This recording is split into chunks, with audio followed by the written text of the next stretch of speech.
Good evening. This is Redwood Wonk. My name is Eric Kirk. I'm with David Frank. We are here to talk the national news of the day.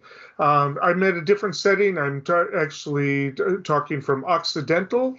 Down here on family business, but doesn't matter. The news doesn't change no matter where I'm at.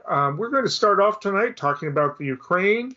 By some international intelligence, Russia was supposed to invade today. Apparently, Russia has not yet invaded Ukraine, which is good news for everybody. And there are questions as to whether or not Russia will invade Ukraine, and hopefully it won't. Of course, as you know, that Russia has amassed approximately 130,000 soldiers and a lot of equipment near the border, has been doing maneuvers and has had a good part of the world on edge. And every once in a while, the Biden administration and other world leaders, European leaders, have been predicting that there would be invasions, have been predicting false flag events that would justify an invasion, and but it hasn't happened. And perhaps these revelations have been released in order to preclude them. It's hard to say. It's hard to say what this cat and mouse game is going on is happening. Zelensky, the president of Ukraine, has been asking the United States and other Western nations to kind of keep calm. It's unsure as to whether or not there is kind of a lack of unity between Ukrainian government and the other governments, or whether or not they're kind of trying to play a good cop, bad cop. Again, kind of a psychological game to try to keep Russia from getting too excited. It is really hard to say. The experts are all over the place as to what's happening, what's not happening. Meanwhile, Russia claims that it's actually sent some of the soldiers home, that it's open to more negotiations, but the Western intelligence people are saying they haven't seen any indications that any significant number of soldiers have been sent home. Nobody knows really what's going to happen. Everybody is still on edge, but at least the invasion that was supposed to happen today didn't happen. Everybody's still talking, but nobody is making any movements towards any long-term solution. Of course, what Russia wants is a promise that Ukraine will never join NATO.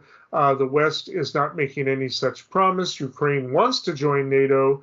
There are no current plans for Ukraine to join NATO.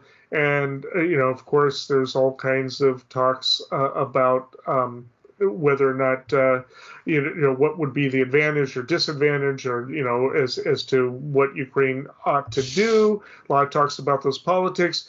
And there are now starting to be grumblings within the United States that Biden has been low in the polls and that he's manufactured this whole thing, that it's really not an emergency, and that he's doing this all just to make himself look good. I've even kind of hinted here that he's actually kind of ramped things up so that, if everybody believes that there's going to be an invasion is pending, that he looks good if it doesn't happen. That's a little bit different from saying that he's manufacturing a crisis in order to make himself look good. But the accusations are starting to fly, mostly on right-wing media, but also on some of the kind of far-left media. And it's a little bit interesting what we're starting to see in this, as this crisis, if it is a crisis, drags on. Dave, what have you been reading? Yeah, so I guess I would say that there's sort of three themes here. I'm not going to go deeply into all of them, but the one is the sort of the geostrategy, the X's and the O's on the board of the great game, the conflict that was originally the Soviet Union and the United States that evolved once the Soviet Union was just dispatched, collapsed basically. That now it's this Russia-U.S. game, air quotes, about them having a sphere of influence. We've talked about that a lot, so I'm not going to address that fully here. The other piece of this we could say is sort of the big picture. Is it a real crisis, like you posed the question to me, or is this like a popularity stunt? So that's a second kind of way we could break this down. But your specific question you asked me just now was about yeah, what are we hearing in the media, right? So there is a what I would argue a left lane and a right lane, and then there's sort of this mainstream spot in the middle where everybody is a little bit confused because there's a lot of hyperbole going on. There's a lot of finger pointing and et cetera. So it's very complicated. But big picture, is it a real crisis? I mean, I think the big takeaway is that Russia is legitimately a bad actor in many ways with respect to the confrontational approach in their engagement with the West. The United States is not completely innocent in how we are intrigued because there's intrigue, right? That's the game. But this administration is indeed in the midst of a crisis, one that benefits Biden during a time where public approval is near record lows, legislative successes are in short supply, and the exhibition of competency, which was what he kind of was elected to bring back to the White House, that has not been this administration's strong suit to date. They just have not been getting a whole lot of traction in terms of inspiring confidence and or better, so this crisis is not an entirely unwelcome distraction from Biden's domestic woes. But I'll kick it back to you. That's sort of how I see it, big picture. That's how I frame it where we are today. Well, and certainly, he's also getting a lot of praise. I mean, he's not blustering. But he's being firm. He's not backing down. There is a lot. If you go to the journals, the foreign policy journals, he's actually getting credit for walking a tightrope, of being very careful, of putting together an alliance. It's really kind of tricky because he's trying to put together sanctions, but sanctions sometimes work and almost always work both ways. It's a double-edged sword. You hurt yourself when you do it economically. The big talks about whether or not they would cancel this this pipeline for oil that is going to Germany, as a lot of Republicans want him to do anyway, because first of all it competes with Texas oil and other oil, right? But for other reasons as well. Well, that would hurt Germany. That would, they're expecting that. Europe is expecting this influx of oil, and so the other sanctions. I mean, it does have economic impacts, but he's been putting it together, and it does. And when Russia says, "Oh, your sanctions are, sh," as he said it, the fact that they go out of their way to say that means that they are concerned about it. They also have to be very careful, because if they do invade and it doesn't work out well for them, Putin looks really weak. I mean, and there's a historical precedent for that. In 1939, when they invaded Finland, it didn't go well militarily, and that can happen. I mean, if they are stymied, then that then that becomes a real problem for them. And just because they invade doesn't mean it's going to work out. They are a stronger military power. But they were stronger military power than Finland too. But they have other things they got to do as well. So they were invading Poland as well. But I mean, it was just But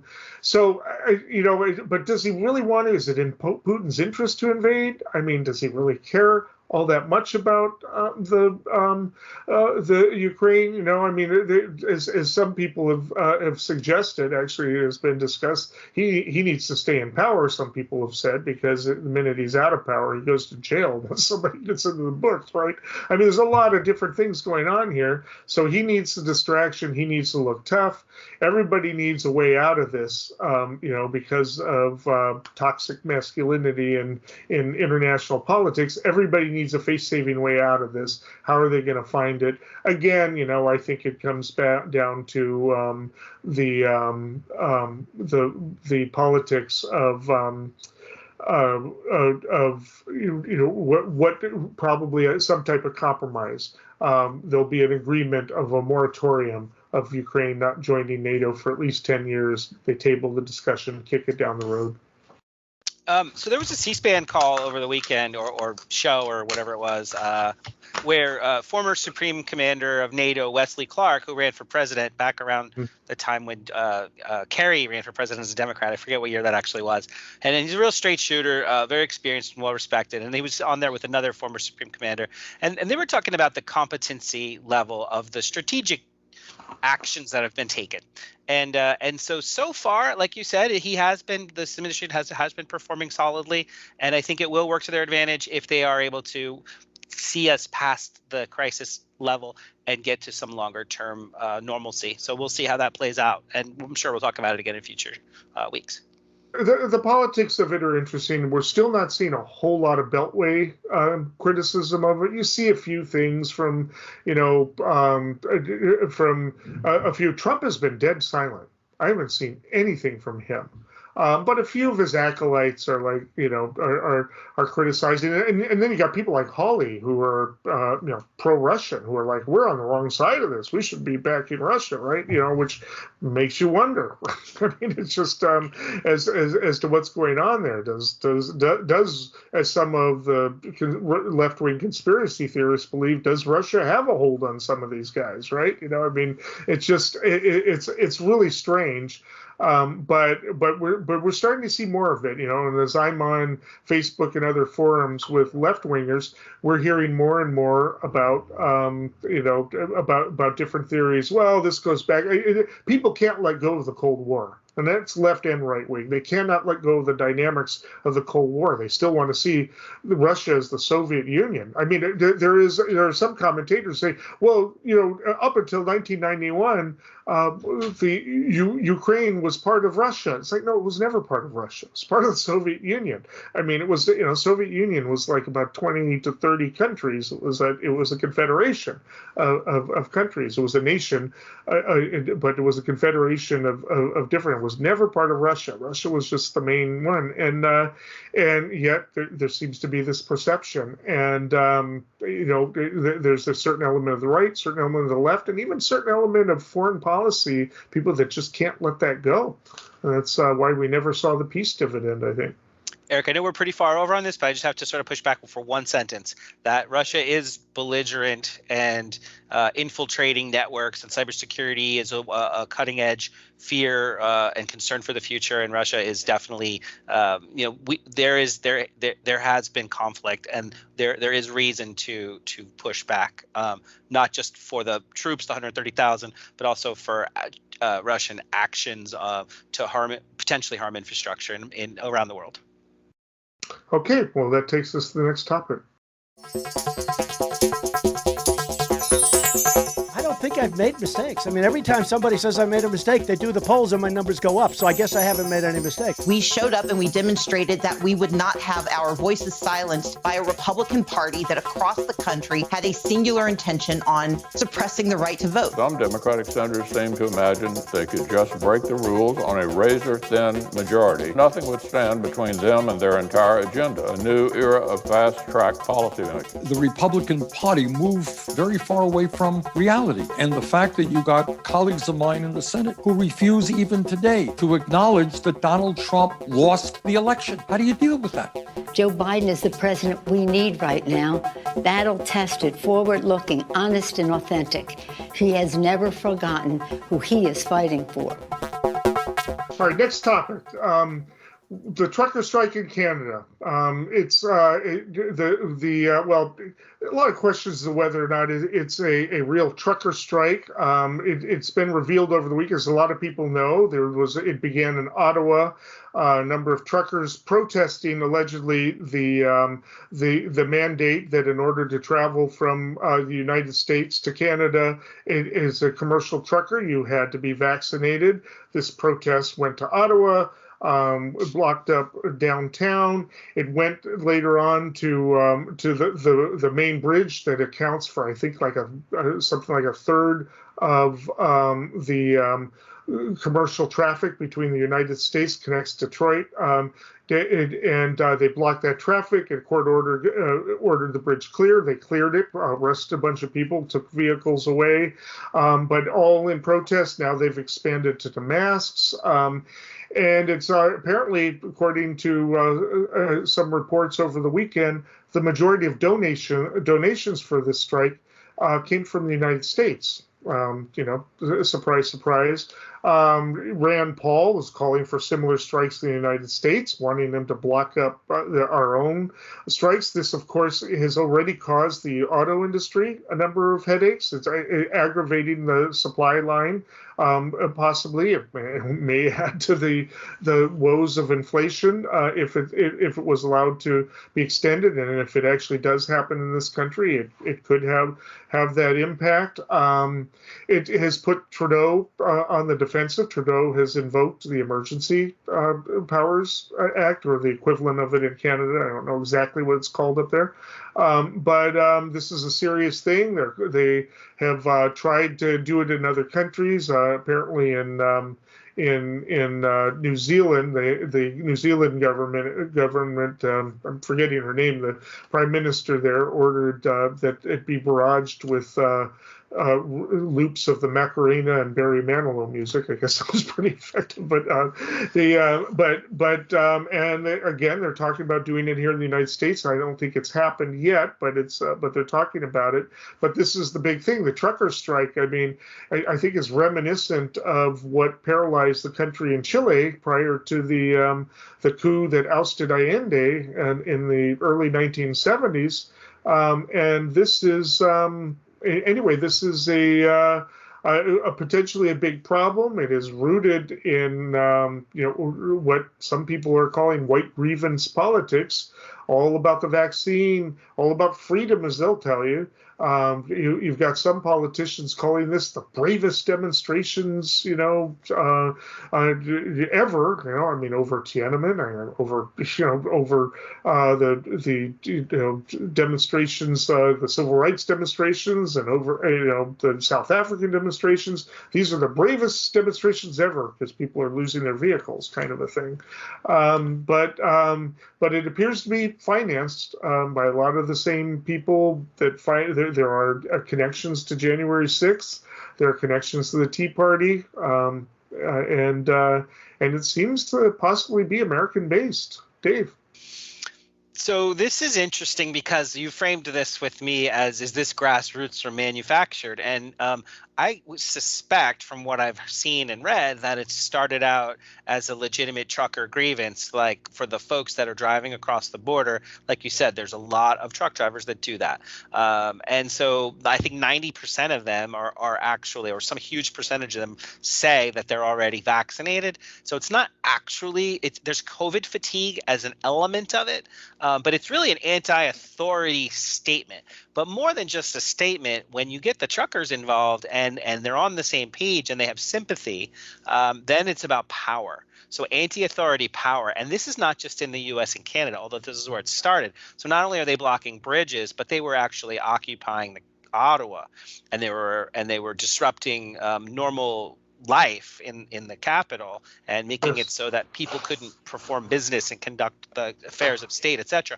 But not just Canada and the U.S., also Israel, also all across Europe, and like you said, Australia, New Zealand. It is a truly global repercussions, the ripple effects of anti-authority statements. So while in our country we're hearing that the money and funding is indeed coming, and message amplification through social media is coming from conservative sources, it's bigger than that in the sense that it's easy. We've heard basically, I've heard anyway, some mainstream media sources saying that, look, these are conservatives, these are nationalists, in effect saying these are white supremacists.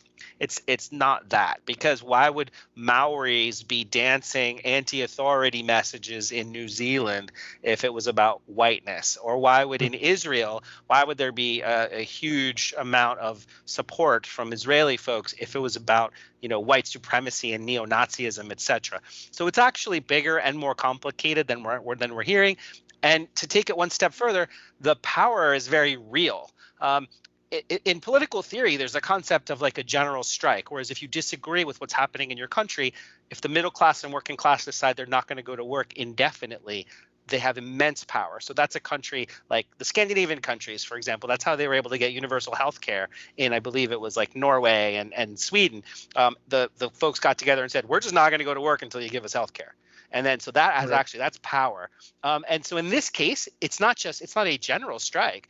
It's just the truckers. They have that kind of power. And so when the automobile industry in Detroit says, hey, look, we're going to shut down plants. The stuff that we're making in Canada that you guys export to the United States, you're not going to have exports. So Canada considered this a very, very serious threat. That's why they came down with these emergency powers where they're confiscating trucks, revoking licenses, threatening people with impounding their, all the money that they have available to them in the bank accounts and preventing them from using the banking system. They took extraordinary anti-terrorism steps because they realized the vulnerability. Yeah, no, I mean, the other evidence that people are using to say that, well, this is that this is not grassroots is, I guess there was a poll that said something like 73% of Canadians oppose these demonstrations. That doesn't mean it isn't grassroots. Whenever there's demonstrations that disrupt like that, that doesn't necessarily mean it's not grassroots. It just means that there are people that I mean, the early civil rights movement, you probably would have found 70% of people opposing that. Early Vietnam War, over 90% of the people supported the Gulf of Tonkin resolution, right? Early on, things don't happen. And it could be that people actually even support the cause and not necessarily the means, the means of communication. So there's a lot to go on there. They could say, well, we don't want you ruining the economy over this, right? But so there's a lot to be said for that. And it's also possible for something to be both grassroots and funded by people manipulating. That certainly was the case with the Tea Party. People will say, "Oh, that was AstroTurf." Well, it's AstroTurf and grassroots. It was both. It wasn't just manufactured, but as somebody who attended some of those meetings they were showing up to Congress town hall meetings, there were plenty of people that showed up there. It was just of their own will. They were not paid to go there. It's just something that you have to recognize that this is a grassroots movement. It might not be rational, and there are white supremacists there. They're certainly going to be there, and they're doing all kinds of things, from harassing elderly people wearing masks to harassing healthcare workers trying to get to their jobs. That doesn't mean that they speak for the whole movement. There are also people there who are not violently just trying to state their case. Okay. Well, this one we're going to discuss because the liberal media is being accused of covering this one up. The Durham probe. I would ask if we were in a crowd of people, how many people know what the Durham probe is? Well, the Durham probe was begun under with the Department of Justice and with a special prosecutor under the Trump administration to basically investigate the investigation of the Trump administration's ties to Russia. Was to look into all of the improprieties of the Mueller investigation. More specifically, I forget what the memo was. Russia collusion, right? And in specific, they were to look into criminal activities that were involved in this. So far, only one person is being prosecuted through this, and that is his name is Michael Sussman. And apparently, when he went to the FBI to report what he considered to be they detected some digital evidence of connections between Trump's organizations and a Russian bank. He didn't report. He told the FBI that he wasn't representing anybody in particular in reporting that, when in fact he was, as an attorney, working for Clinton. And so he basically lied to the FBI in denying that. And he's being prosecuted, and he's got a big defense and all of that. And apparently there were some developments in that. Durham issued some press statements about it. Well, there isn't a whole lot new other than the fact that Durham, issued some press statements. We filed a motion last night. Yesterday. Right. Yeah, but Friday he issued some press statement about maybe he was going to do it or something like that, and so it was reported, but it was on page 7, right? It was, it wasn't big huge news, but Fox News and Newsmax and Breitbart all ran out like, oh, Durham probe, and of course, and it just didn't resonate that much with the rest of the media. So the right-wing media has basically come out over the weekend saying this is a cover-up, blah blah blah. And what happened then is Sussman's legal team has come out and saying what this was is you're trying to condition a jury by trying to create media, a media campaign to basically, taint our defense in the media, and it didn't work, because nobody cares because it's boring, right? I mean, it's not that sexy a case. I mean, it's just, even if he did wrong, it looks like, yeah, he probably did wrong. You don't lie to the FBI when they ask you a question like that, but. Is it worth the death penalty? It's just, anyway.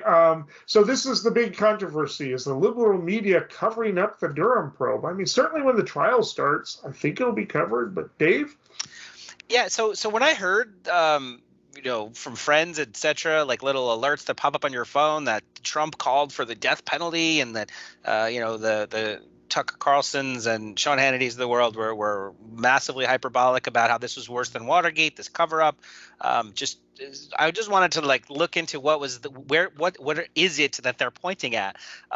And then it turns out that what they're really talking about mostly is that this basically a cybersecurity lawyer with connections to the Democratic Party worked for the Clinton campaign, but also worked at the White House under the Obama administration, investigating if there was issues with the servers.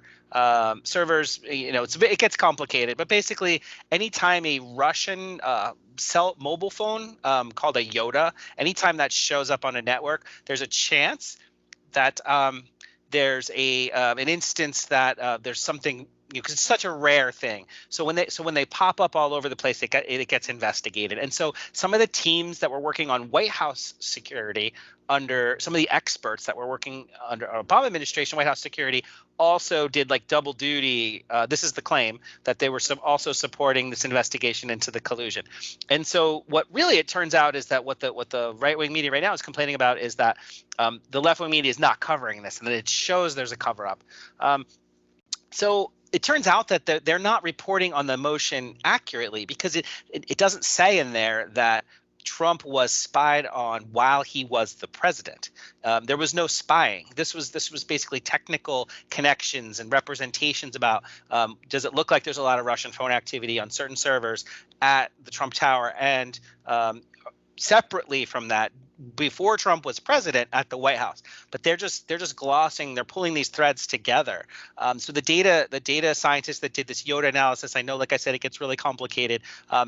This is all lost on what the current conversation is. It's not about cybersecurity researchers. So on the left-leaning media side, they didn't really give it much coverage, in part because it didn't seem like there was anything really new here to the casual observer. And so that silence is what's being critical. But in fact, it does appear that the Clinton campaign did go hunting for Trump's Russia connection, which seems relatively reasonable considering that's what they're blaming for their loss. They also did tap into a skill set of sophisticated technologist allies. They did share those findings with law enforcement, but most media coverage is treating this as partisanship with little relevance or importance to what actually happened. So this limited coverage is not the same thing as a cover-up. And what I would say is that it's this, this hyperbole is really in effect about just drumming up the base, drumming up the energy, when in fact there's not much really here. All right. Well, we did our part. All right. We haven't talked about Joe Rogan, and we haven't talked about Whoopi Goldberg. Joe Rogan, of course, is facing. Well, Spotify is facing boycotts from various artists. Started with Neil Young, then his buddies Crosby, Stills, and Nash, and a number of other artists have asked that their their music be pulled from Spotify, which is, of course, access to a lot of music that where people get royalties when they have their recorded stuff put on, allowed to be, when it gets played, when it gets pulled by people off of there. It's hard to explain if you're over 60, but anyway, it's just it's where people buy music from, or other recorded stuff, including Rogan's podcast, which apparently is one of their biggest money makers. And of course, Joe Rogan has taken on a lot of anti-vax people, and people who are maybe spreading misinformation that is considered to be dangerous because it is encouraging, people not to get vaccinated. If people who are listening to it, Joe Rogan is not a right winger. He's I don't know what do you want to call him. He's a shock jock, basically. He likes to say things that are inflammatory, and that's what he gets off on. He is today's Howard Stern. Of course, Howard Stern actually said, hey, you should apologize and tell people to get vaccinated or you'll die. That's Howard Stern's shock jock response to shock, his younger shock jock. I mean, it's just, anyway, Joe Rogan is not going to be taken off of Spotify. And so if you want Neil Young, you got to go to another source. If you want Crosby, Stills, and Nash, you got to go to another source. And of course, there's the joke out there that, if you're under 30, who's Neil Young? If you're 30 to 60, is Neil Young still alive? If you're over 60, what's Spotify, right? So it's just, anyway, but it's a little bit of a controversy. A lot of people out there saying, look, give Joe Rogan a break. First of all, you're making it sound more important than it is. People who are not going to vaccinate are not going to make that decision based on Joe Rogan. And a number of actually liberal voices are kind of saying that. But in the meantime, Whoopi Goldberg has been suspended because she didn't understand broader nature of racism. Her concept of racism is very American-based. We've discussed that on this show. Whereas in Europe and where the Nazi concept of racism doesn't view the white race as the master race, but Aryan as the white race, and so Jews were not, were a different race according to Hitler, and she didn't understand that, and so she expressed a point of view that was that and got suspended for it, probably because she expressed her opinion on Holocaust Remembrance Day, so it was probably bad timing. But and we're sort of caught up in she got caught up in what a lot of people are calling cancel culture. But why did she get suspended and Joe Rogan not? A lot of issues about, a lot of questions about that. And then she apologized, and it wasn't your BS, I'm sorry people were offended by what I said, but, I'm sorry I misunderstood. It was an earnest apology, and she's still suspended. Granted, she's coming back, and the rest. And now she knows what it is, now she understands, or has a little bit of a broader understanding, as does it started a dialogue. I think it's ABC just, throwing meat to the crowd myself, but I guess it doesn't really, suspending Joe Rogan for 2 weeks doesn't really mean anything. It's not a time type of thing. It's not like television. So, that's, people over 60 wouldn't understand that, right? So anyways, it's, but it's interesting where we are at with quote unquote cancel culture. Joe Rogan is not going to be suspended from Spotify. He's a moneymaker. This whole controversy is probably bringing more money to him, just as the controversy around censoring Mouse has led to it becoming a major seller. Revived. There's a whole new printing coming up. So really interesting topic here, because the idea of cancel culture is that somebody does something egregious and then has to pay a social price. I mean, that's in a nutshell.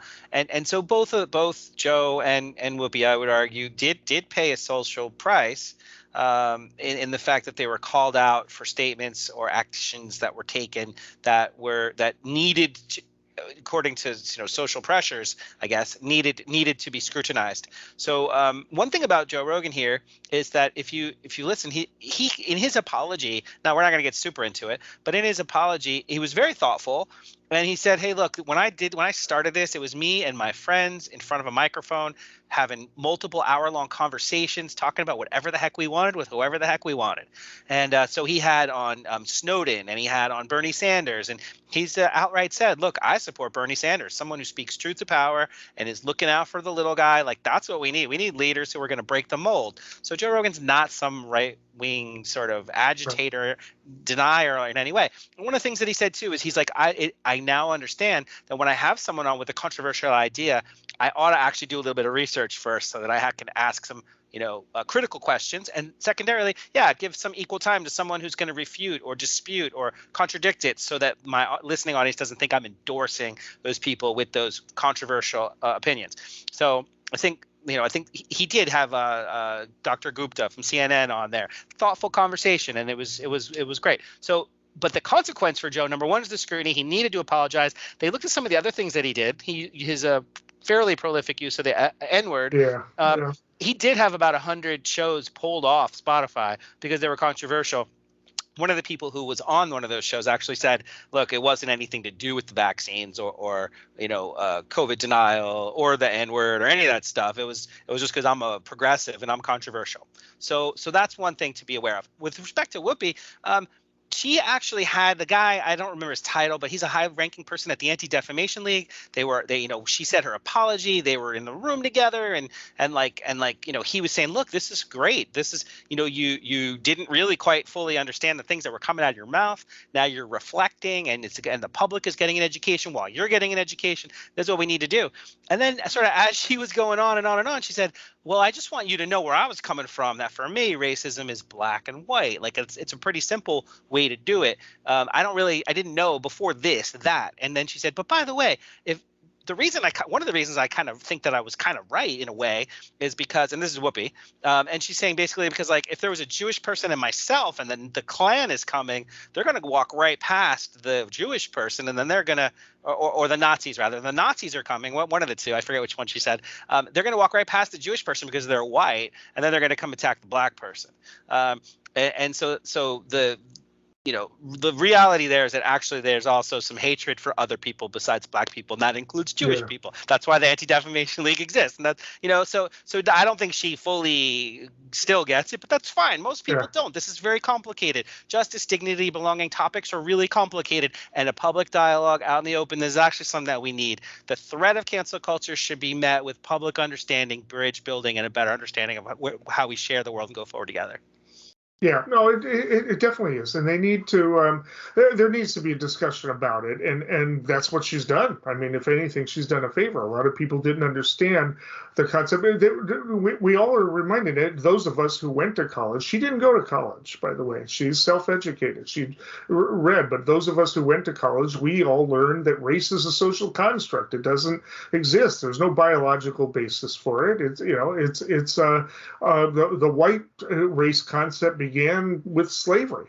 The rest, the white race concept didn't even really exist in Europe. Again, Hitler he didn't have a concept of the white race. He had a concept of the Aryan race. It was a completely different thing. But as far as Rogan is concerned, I mean, yeah, he's not a right winger. I don't know that he's anything in particular. I mean, he's just, kind of he goes one way or the other. I didn't know he had Gupta on. That's pretty good. I mean, it'd be good if he actually had science people on and had interesting discussions. I mean, the people have been putting on old stuff where he came across as a complete idiot. A woman called in who was a PhD in primatology was trying to explain to him that there was no such thing as certain types of apes. And he just was totally clueless about it. He said, "Oh, I watched it on TV. You're wrong. You need to keep up, blah, blah, blah." And she was trying to explain to him, no, that's a myth. And it was trying to explain to him why, but he was just so certain of himself because of what he'd seen on television. And that he was younger then, and the rest, and he was embarrassed later. But, but that's what he is, and that's what people want to listen to. Anyway.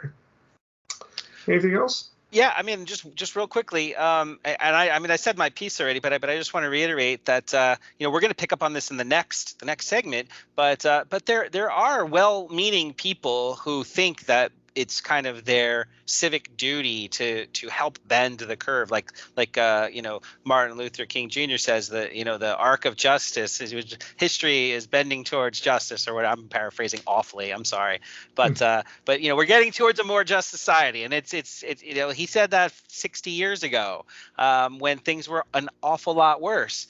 So in my lifetime, I'm a little bit older than that, but in my lifetime, we've seen amazing progress.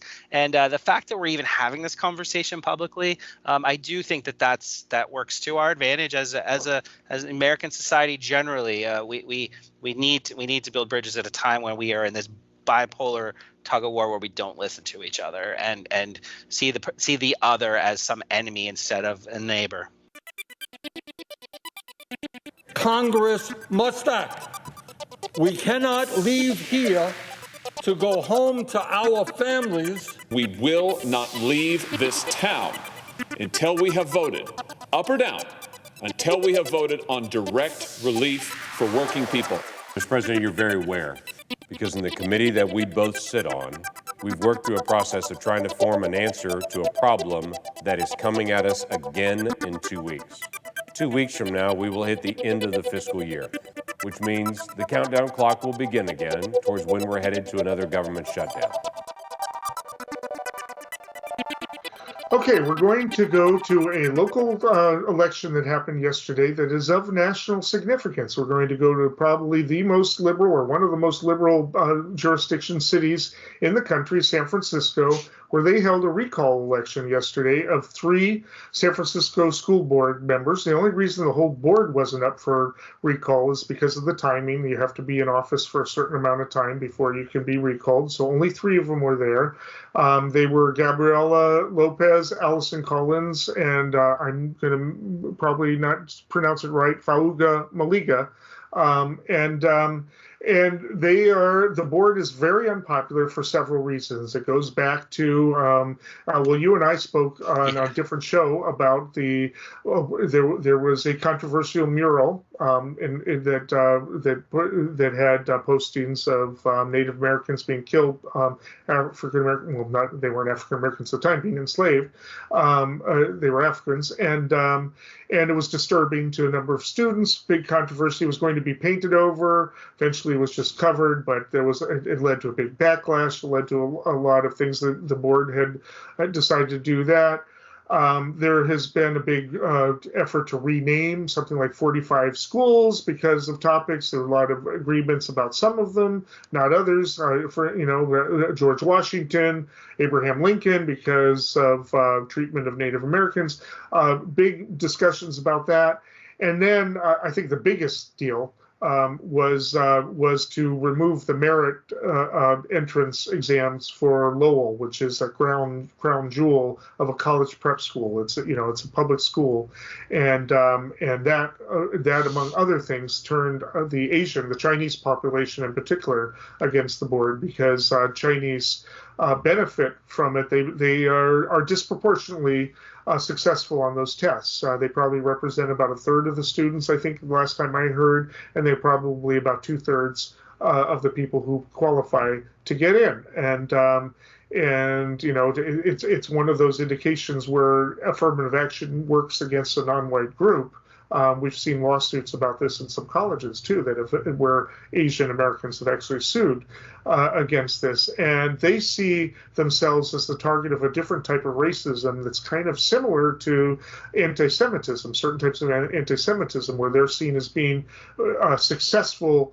Their success is being seen as some type of systemic bias, rather than them working hard. And in fact, Alison Collins, one of the 3 people who was recalled yesterday in a landslide, I believe there were 21% of no votes for Alison Collins, African American member of the board, because she had a really bad tweet in which she basically said that Asian Americans tend to be house N-word, and they advance themselves by putting themselves as the model minority by adopting white supremacist attitudes to advance themselves. And and didn't really apologize for it. And then when she was removed as the chair of the board because of those statements, she sued the city and got dismissed or I think she withdrew it, for $87 million. And well, she gets really unpopular for that. So she actually received the lowest amount of support. I believe one of the others received about 28% support. This was overwhelming.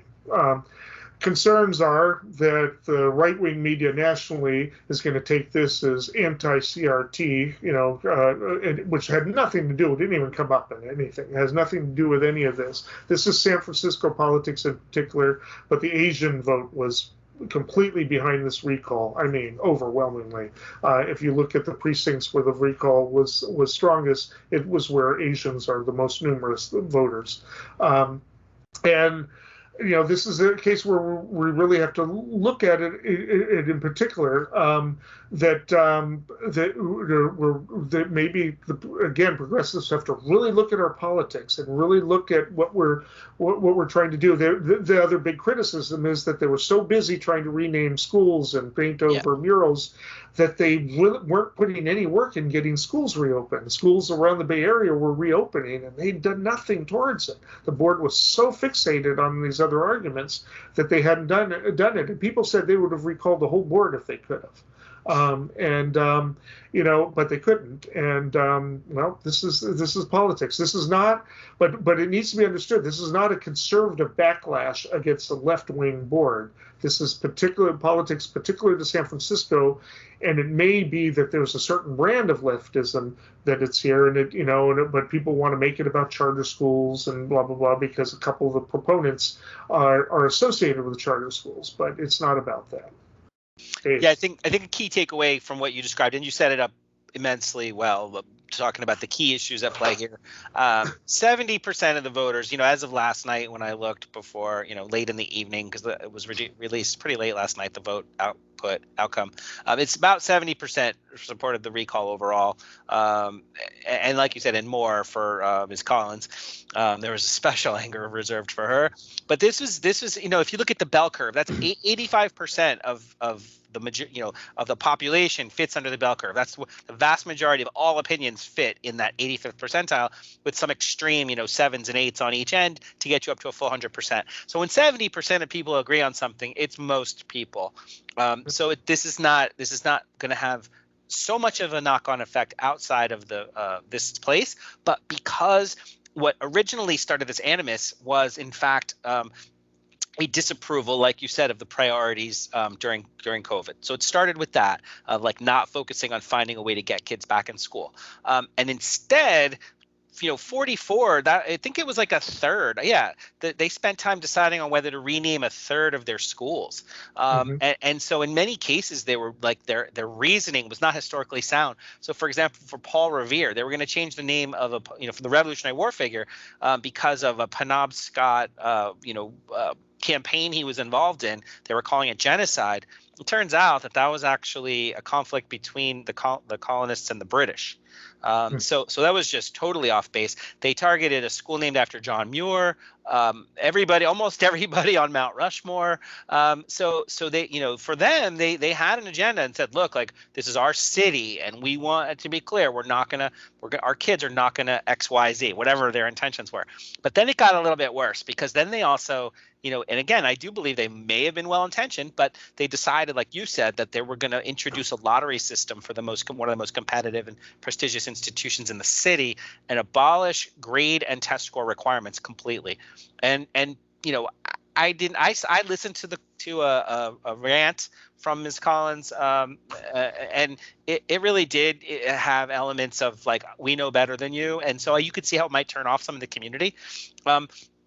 But then when there were quotes, there was actually a tweet that said Asian Americans, this is a paraphrase, but they are like slaves who benefited from working inside the slave owner's house.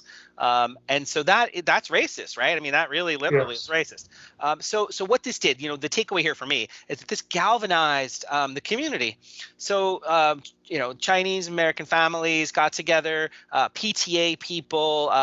There was an organization called the Citizens Bond Oversight Committee, which actually didn't even they oversee how the district uses bond money to improve schools. But that hadn't actually even been formed. A whistleblower notified the city's attorney's office. They didn't even have the board, which is a legal requirement.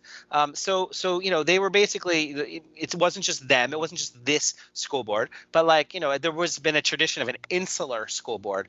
And so taking the things that we've described and talked about today, there was a quote from the former president of high school PTA, and she just said the board was incompetent. And the executive director of the San Francisco Parent Coalition that was founded during the pandemic to try to get the schools to reopen said, look, we are not going to go back to the previous world where parents are not organized and aren't lifting up our concerns together. So this was sort of a coming together of all the people, aggrieved parties who had some axe to grind at the school board, and they all stuck together, and that's why they were successful in their efforts. It could even be worse than the 70% too, because there were a number of people who voted no who said, I don't really like them, but I don't believe in recalls, and I think we should have waited till the next election. So there's, that's San Francisco. That's a big element in San Francisco. Yeah, it really does have to, we really do have to look at the politics and really think about it and what we mean by woke, what we mean by, as to what the priorities are. But this was out of control. This was definitely something that we need to take a look at. And anyway, we'll be hearing a lot more about this. But of course, Breitbart is all over it. Even left liberal San Francisco, they don't get it. They don't understand the story. They have no clue as to what happened here. But that will be the storyline, and they'll be disappointed when San Francisco doesn't pass vouchers and all of that. That's not going to happen anytime soon. Okay, well, that takes us to predictions.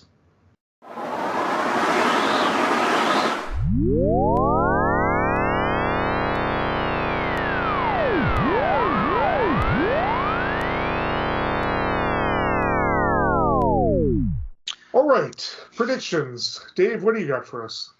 This is a little generic, but I think it's worth mentioning now while we're on the cusp of primary season. Here in California where we live, the primaries will be, I think it's June 7th. So we are at, it's mid-February. We're 4 months out, but primary season is upon us. And within the Democratic Party, which has the majority of, 2/3 of the legislature here and, basically runs the state of California, there are progressive candidates who are going to be running against establishment, moderate, corporate Democrat incumbents who they feel are standing in the way of reforms, especially in light of the fact that, we just, our assembly rescinded the bill for single payer, CalCare.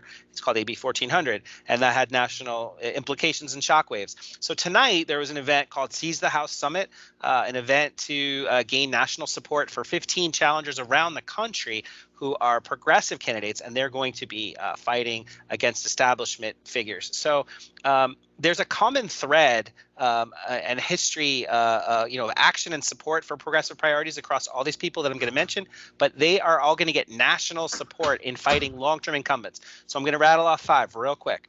In Texas, Jessica Cisneros is challenging Henry Cuellar. He's a 10-term incumbent, and he's backed by the leadership of the House. We'll see what happens there. In New York, Reina Andal-Hamid is challenging Carolyn Maloney, 10-term incumbent. So this could be like the next AOC / Jamal Brown, who overturns a fixture in New York politics. Illinois, Keena Collins challenging Danny Davis, a 13-term incumbent. And so this is to follow in the footsteps of Cori Bush, who is a social justice advocate in the community. Next to last, Ohio, Morgan Harper challenging Tim Ryan for Senate. He's a 10-term incumbent. And so this is following in the footsteps of Elizabeth Warren.